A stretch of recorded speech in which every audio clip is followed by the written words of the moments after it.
বলো 8 10 2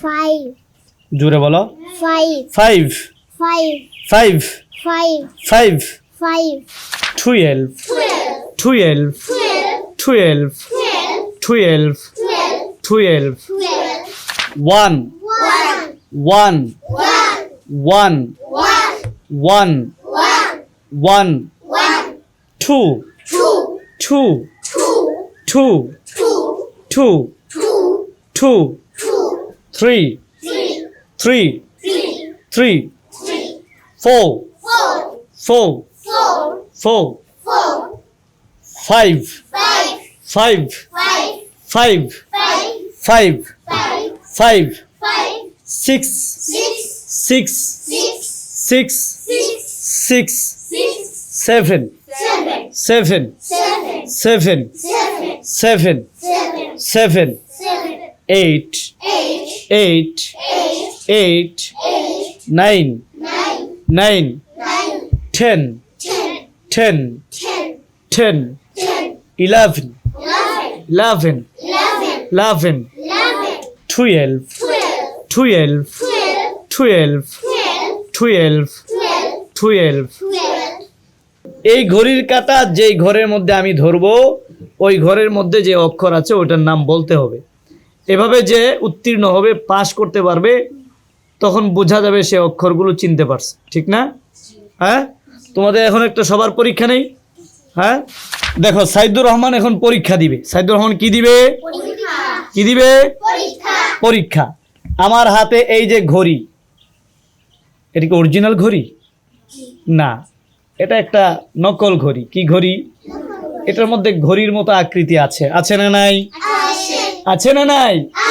হ্যাঁ, সাইদুর রহমান পরীক্ষা দিবে। আমি এই যে ঘড়ির যে কাঁটা, সাইদুর রহমান খেয়াল করো, এই কাঁটাটা যেদিকে ঘুরিয়ে দিব, যে অক্ষরের দিকে ঘোরাবো, ওটা ইংরেজিতে তার নাম উচ্চারণ করে বলতে হবে। রেডি? তুমি পারবে? বলো ইনশাআল্লাহ। আচ্ছা বলো 1 2 3 4 5 6 7 ঘুরায় নেই, তারপর 7 8 8 8 9 10 11 12 12 12 এবার আমি উল্টা পাল্টা করে দিব। এবার তো একটা সিরিয়ালে দিছি, এখন আর সিরিয়াল না, এখন কি হবে? উল্টা পাল্টা, মানে এক এক জায়গায় চলে যাবে কাটা, আর তোমার এক এক জায়গার উচ্চারণ শুদ্ধ করে সঠিক অক্ষর সঠিক নামে বলতে হবে, ঠিক আছে? বলো 8 10 2 5 জোরে বলো 5 5 5 5 5 5 5 6 12 কি? 12 আরো জোরে 12 12 12 12 12 12 12 12 12 12 12 আরো জোরে 12 আবার 12 2 4